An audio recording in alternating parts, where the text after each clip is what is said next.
This is the Predom copy of the Walther LP53.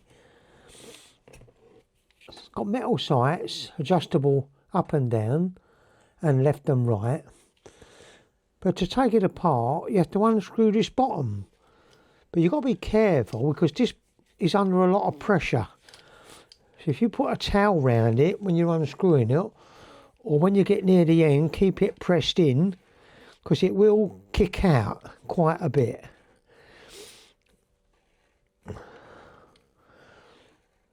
I'm putting pressure on it forward because I know it's going to jump out when it gets to the end. Now these are much the same as the Walther. They've got two springs in there. And there's the spring guide. Now the springs, well, one inside the other. But it's important to note that the springs are the opposite way round. This one is counterclockwise. And this one is clockwise. And that's why they don't bind up when it's cocked, because when you cock a gun, the springs expand outwards a little bit. And that will bind up if they're not both opposite. They'll be opposite to each other. And to get the piston out, you undo this screw. Remove that there, because this is the trigger guard is what cocks the piston. If you can see that. Let's push that back down. Then you can see the piston in there. When I cock it, it comes back and cocks, and the trigger engages at the top there and into the piston. So then when you shut it, the piston can't go forward until you pull the trigger.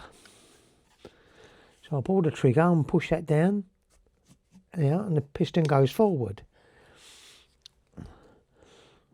On the Walther, I've done a PTFE conversion, and I was surprised that I gained a lot more power with my PTFE conversion. Must be because there was a lot of drag with the original one, but it gained about 50% more power, which surprised me. While we got this apart, I'll pull that piston down. I ain't going to take the piston out, but I'm just going to put a drop of oil on that piston head at the top, bit of silicone oil. So I'll drop that in there, a little drop of silicone. And then the back of the piston, I'll put a little bit of molybdenum.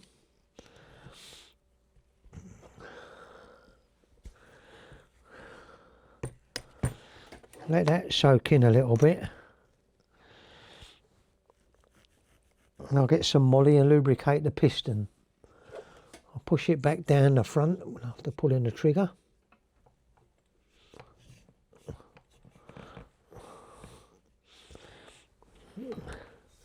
Push it down to the bottom. That's down the bottom now. If you want to know how to take it all apart, let me know, and I'll take it apart. But there's not many of these guns about, so it's probably not worth bothering really. I don't know if anyone's interested or not. But putting a PTFE in it might give you a little bit more power. Right, I've got a little bit of molybdenum here to lubricate the back of the piston.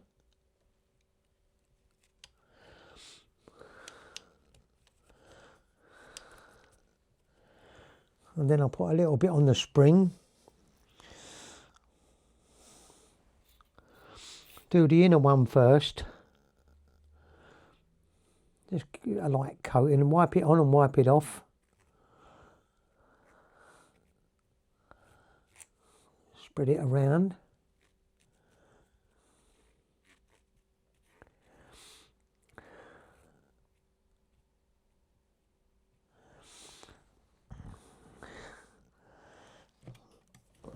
I'll leave that in there like that for a minute while I do the big one. Lubricate the inside first. then the outside.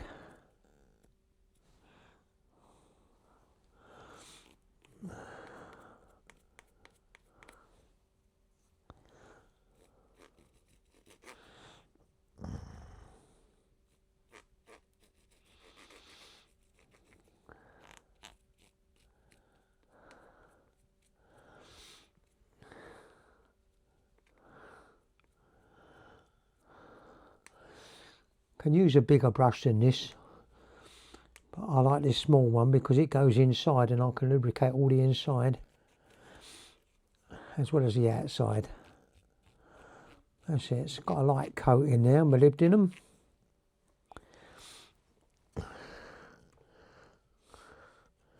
Put them two together.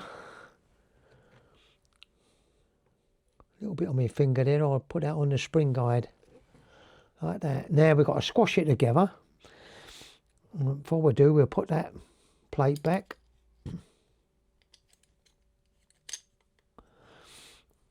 And I've got to squash it together. It's not very easy when you're reaching over to do it, to show the camera.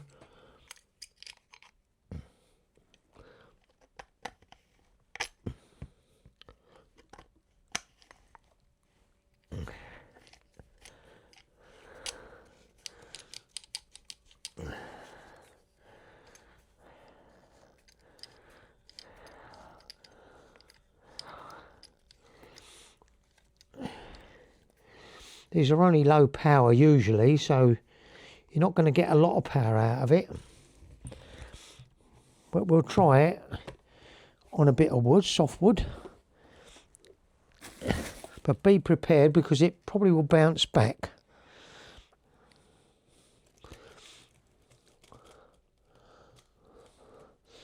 What I'm going to do is I'm going to get a load of cloth first to fire it into some cloth, because then I won't get no ricochets back.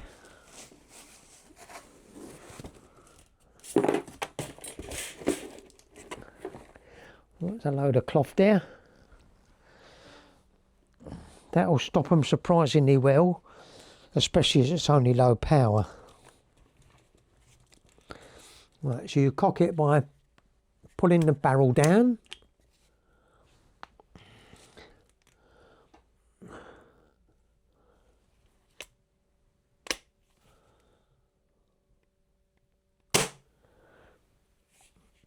Sounded quite a bit healthier than it was before.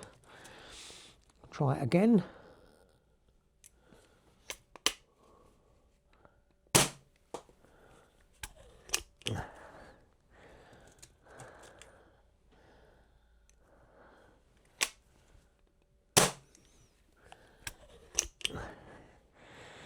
Yeah, seems quite good really. Another pellet, 177.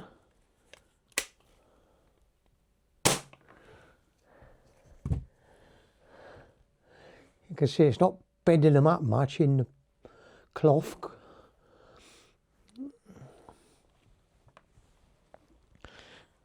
I'll try it in a bit of softwood, but I am expecting it to come backwards at me.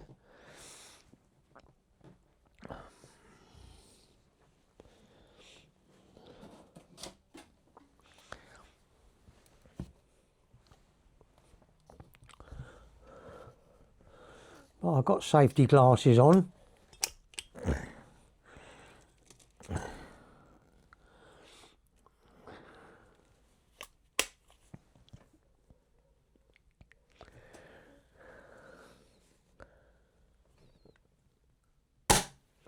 Cool. Surprising.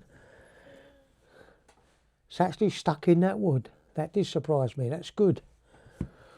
It's actually made a difference lubricating it. It must have been a bit dry. Try it again.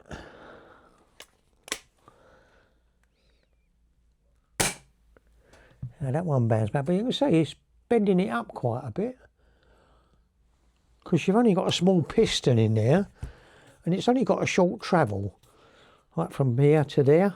Then it's got to go up round that, the transfer port in there. You see the transfer port? Let's cock it. It's got to come up and that into that transfer port in there. I'll fire it again.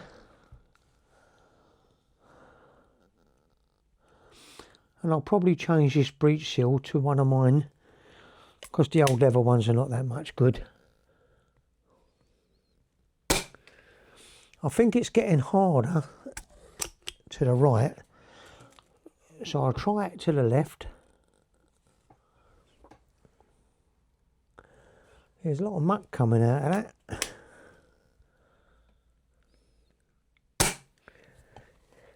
Yeah, a lot softer. Look, it's gone right in.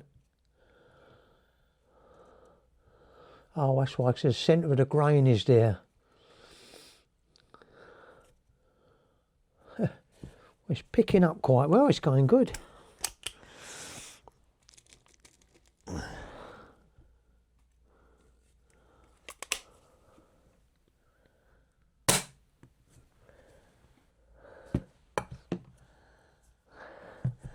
Obviously, there's a bit of old wood I used for another test I did.